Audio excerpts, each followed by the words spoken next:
مرحبا وأهلا بكم في برنامج داخل واشنطن. أنا مضيفكم روبرت ساتلوف.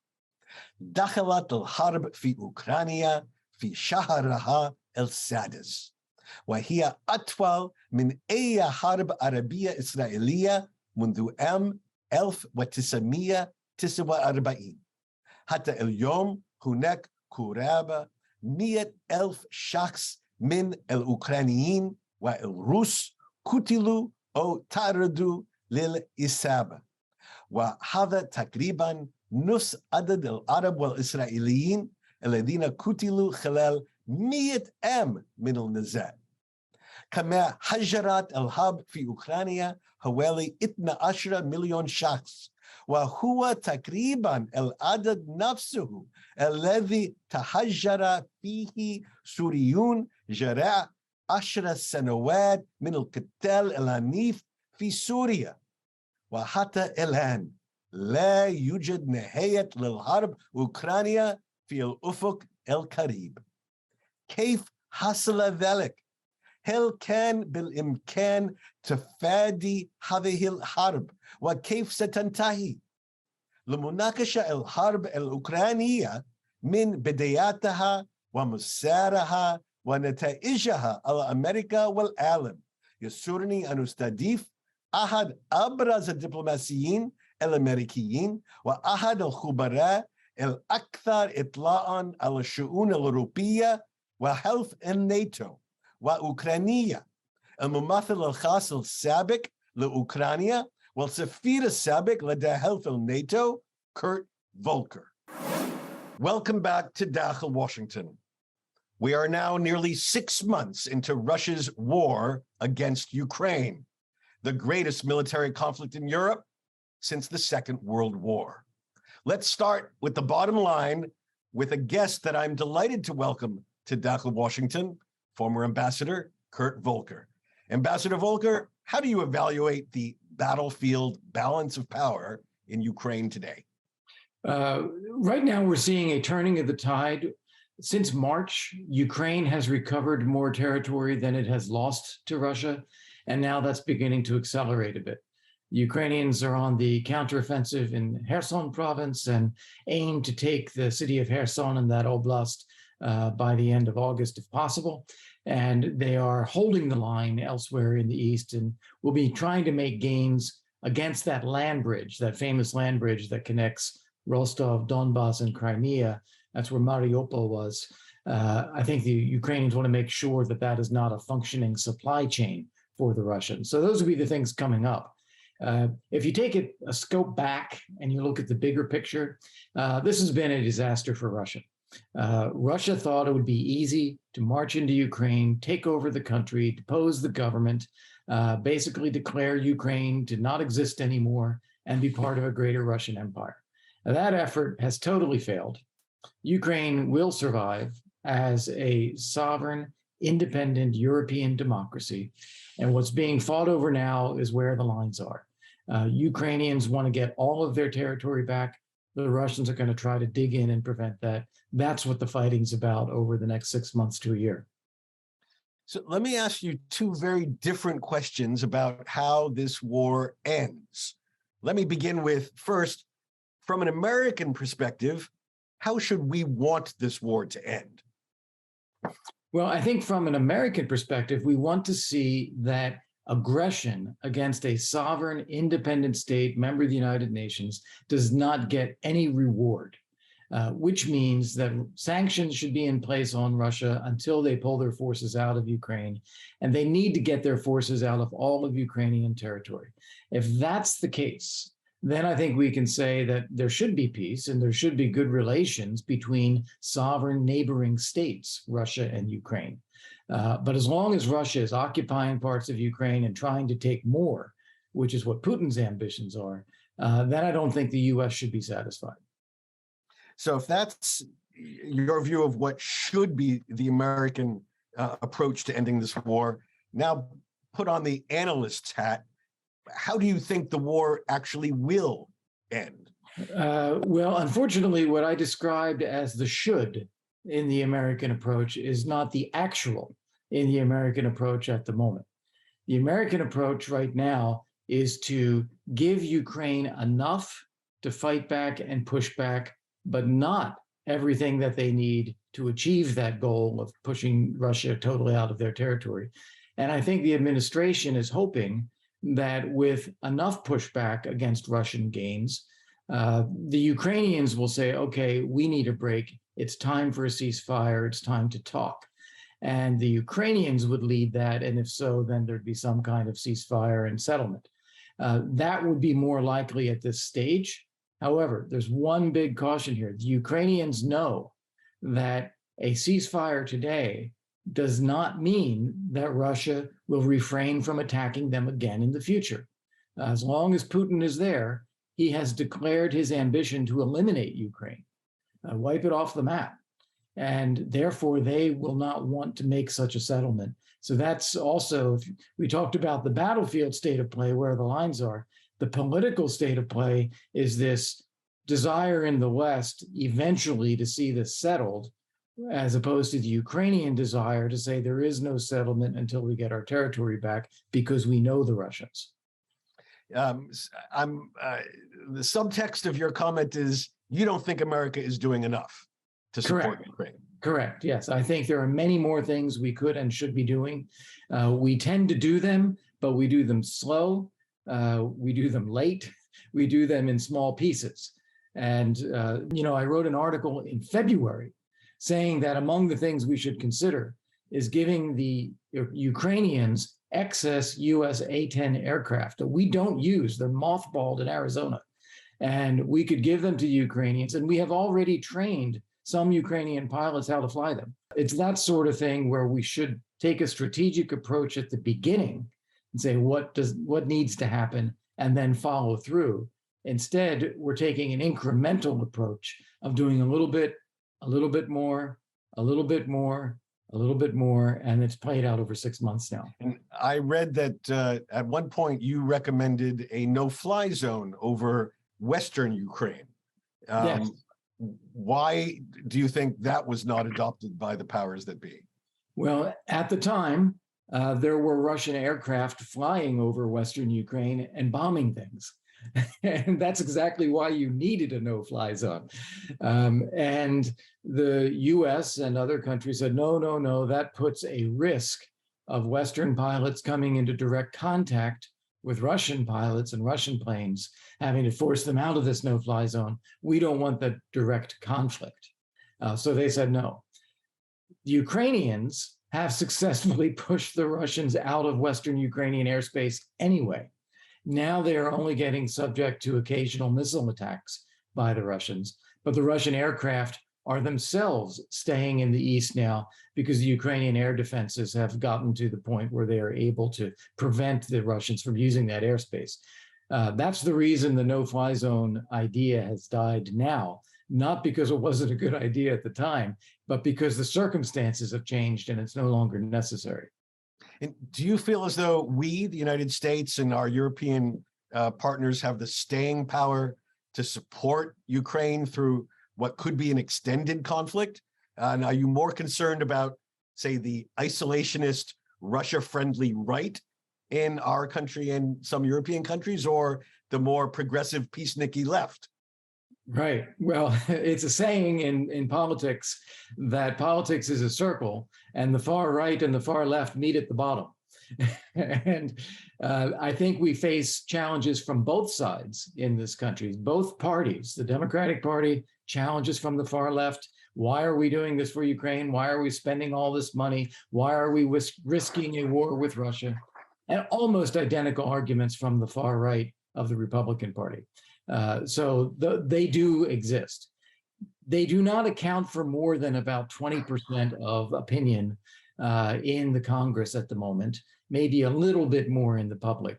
That means that right now and after the midterm elections, where you'll have a change in power, you'll have the Republicans taking the House and probably the Senate, you will still have a majority, a strong majority of people supporting Ukraine, opposing Russia, and providing the kind of military and other assistance that Ukraine needs. So in the short term, meaning the next 2 to 3 years, I'm very confident about US staying power. After that, it's too hard to say. We'll have a presidential election at that point. We don't know who the candidates will be. Some of them will clearly be against the war in Ukraine, Russia's war. Some of them will clearly be against US involvement pushing back on Russia.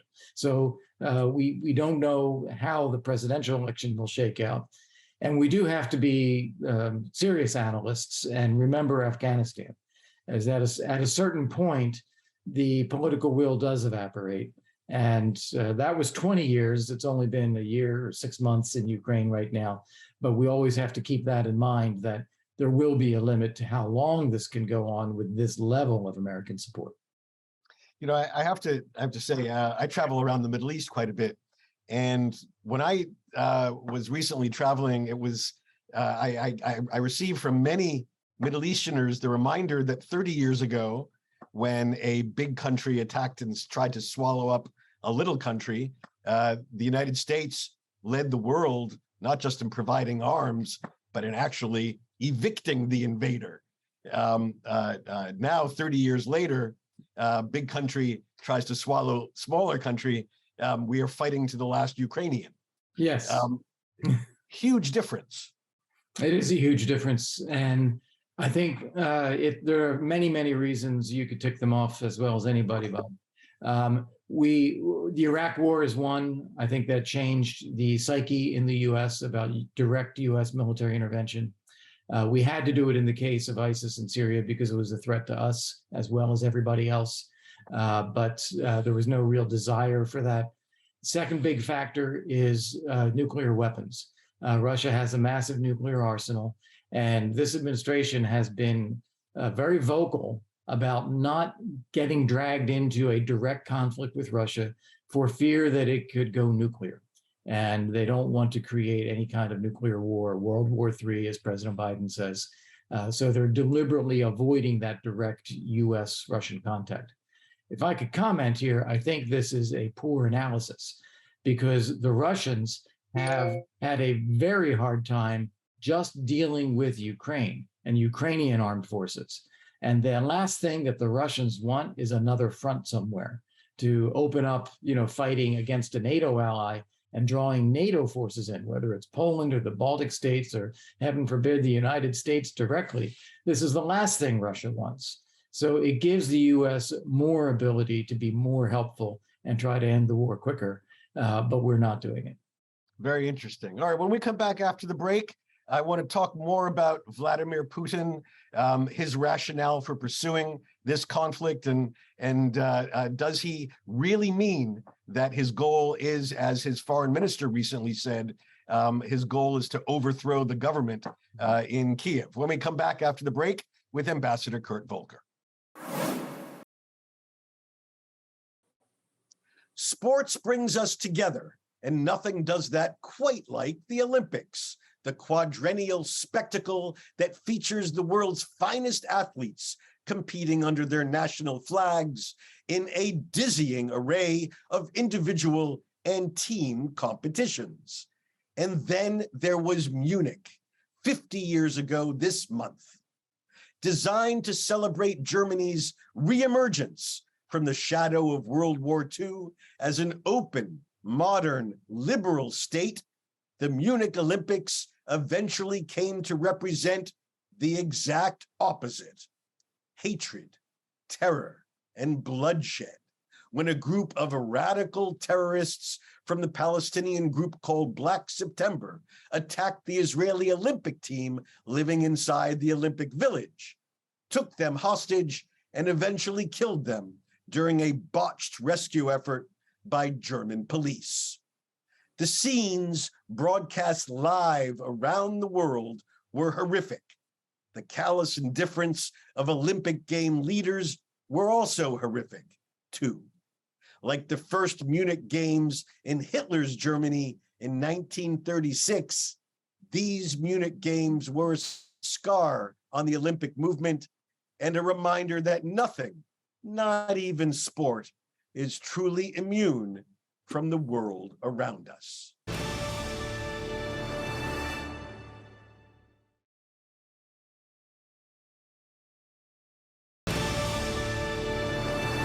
again, my guest today is Ambassador Kurt Volker. Ambassador Volker is one of our nation's most powerful and resolute voices on Ukraine and broader U.S. foreign policy toward Europe. In his distinguished career, he has served as American ambassador to NATO, the premier military alliance, and as special representative to the Ukraine negotiations, as well as holding positions in the State Department, on Senate staff, and as an intelligence analyst. In addition, he has served outside government as executive director of the McCain Institute for International Leadership, as well as in the private sector on Wall Street. So, Ambassador Volker, President Biden gets high praise for keeping NATO together and focused on supporting Ukraine. How do you evaluate NATO's role here based on your experience with the organization? Yes, I think that NATO deserves great credit for doing its number one job right, which is collective defense of the members of NATO themselves. So Poland, Baltic states, Romania, United States, that NATO has not been attacked. NATO has increased its defense spending. NATO is deploying armed forces further to the east as a deterrent measure to prevent Russian attacks against NATO territory. Job number one is collective defense, and NATO's doing a great job. And I agree, President Biden does deserve credit for that. I would like to think any president would have done the same thing, but he did, and he deserves credit. NATO's number two job is crisis management. We now have the largest war in Europe since World War II, as you said in your opening, and NATO is not doing anything. When we had the wars in the Balkans, NATO intervened to stop them, both in Bosnia and in Kosovo. It put in place peacekeeping forces. NATO has done nothing to help Ukraine, despite this massive attack by Russia in Europe, right in NATO's backyard. Individual NATO allies, United States, Britain, Poland, Lithuania, I think in total over 20 NATO allies have done things to help Ukraine. But this is ad hoc. This is largely the United States doing the bulk of the work, with the UK in the second position. It is not NATO as an alliance. The United States has organized a clearinghouse function in Ramstein, Germany, where we get Ukrainian needs and requests for armaments and training and so forth, and farm them out to a coalition of countries. This is notably not NATO doing this and not going out to all of the allies necessarily, and not all of the allies necessarily taking part. So it is, I think, a sad showing for NATO on the crisis management side, even though in job number one, collective defense, it's doing very well. And how do you explain this? Is this because a number of NATO countries, Hungary, for example, would veto collective action in support of Ukraine? Well, I think the number one reason is the U.S. has not pushed for it. If NATO is an alliance where the United States is the biggest power, and if the U.S. pushes for something, that can set things in motion. Then we'd have maybe resistance. Maybe the Hungarians would say, no, we don't think so. Or the Germans might say that goes too far. But we never even got to that point because the U.S. was not asking. So I think that's issue number one. Issue number two, which is related to the U.S. decision-making, is again this notion, we don't want to make this war, which is a Russian unprovoked aggression against Ukraine, start to look like a Western war against Russia.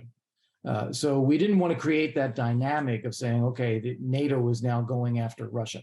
I don't think that would necessarily be the case if NATO helped Ukraine, but that is one of the fears that decision makers have had. All right, let's step back for a minute. Putin is undoubtedly the aggressor responsible for untold death, destruction, carnage. But are any of Russia's complaints legitimate in your view about NATO getting closer to Russia's border? If we peel away the venality and the horror of what Putin has done, does he have a point? Honestly, no. Russia's complaints are a cover story. They are a device that he is using in order to cover his ambition of expanding the Russian Empire. And he has repeatedly talked about having Ukraine and NATO would mean NATO is right up to Russia's border. Well, Russia has a border with the Baltic states. It has a border with Norway. It has a maritime border with Turkey and the United States. It has had borders with NATO since NATO was founded. There's no threat to Russia from NATO, and he knows it. That's why, with Finland joining NATO now, because they're afraid of what Russia's doing in Europe, Russia is not beefing up its military forces on the border with Finland. It's actually drawing them down. Ambassador Kurt Volker, thank you so much for helping to explain this horrible, terrible, disastrous crisis and what America should be doing to support the people and government of that country. It's been a pleasure, Rob. Thank you.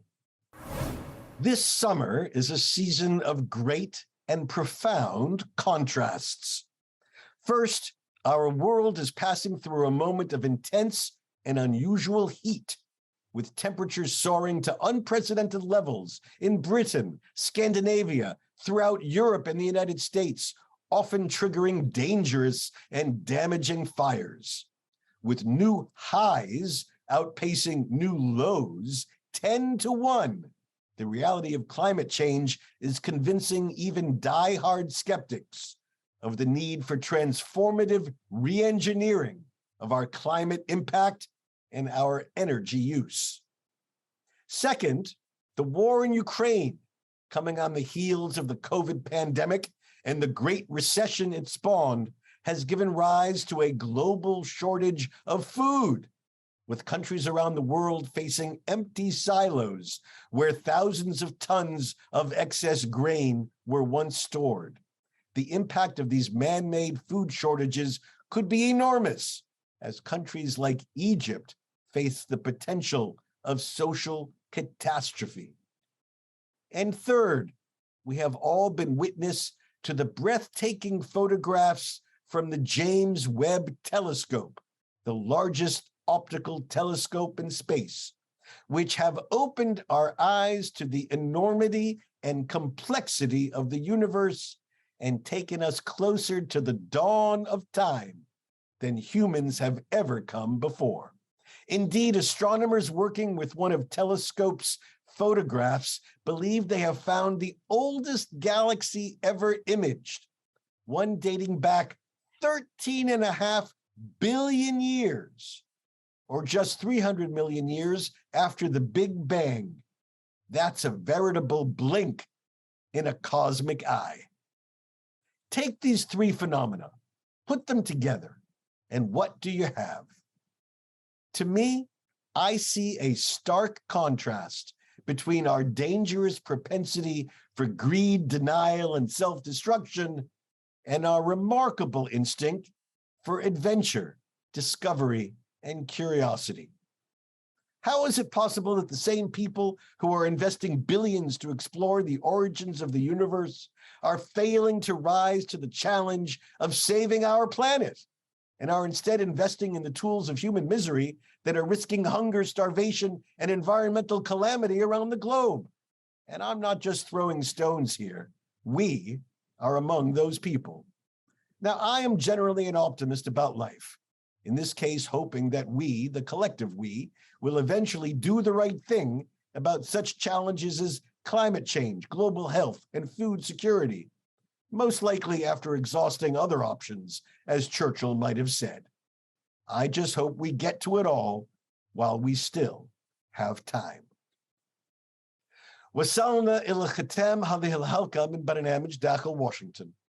إن كان لديكم أسئلة أو تعليقات حول البرنامج، وبالأخص بشأن تأثير الحرب الأوكرانية على الغذاء والطاقة في الشرق الأوسط، تواصلوا معي رجاءً عبر تويتر على هاشتاج Inside Washington، أو تراسلوني مباشرة على الرابط @RobSatloff. إلى اللقاء في الأسبوع القادم. حتى ذلك الحين، شكراً وإلى اللقاء.